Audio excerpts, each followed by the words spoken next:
Be sure to read and follow the safety guidelines to protect your computer from potential damage and ensure your personal safety. For more information about safety guidelines, see the owner's manual at dell.com/support.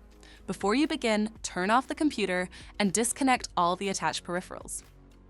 To remove the speaker, loosen the screw securing the side cover and slide the cover off the system to remove it. Find the speaker and disconnect the cables. Press the tab that secures the speaker. Lift the speaker off the bracket. To reinstall the speaker, align the tab on the speaker with its slot. Place the speaker into the speaker support bracket. Connect the speaker cable to its connector. Place the side cover on the chassis by aligning the tabs on the side cover with the slots on the chassis. Slide the side cover towards the rear of the computer. Tighten the screw.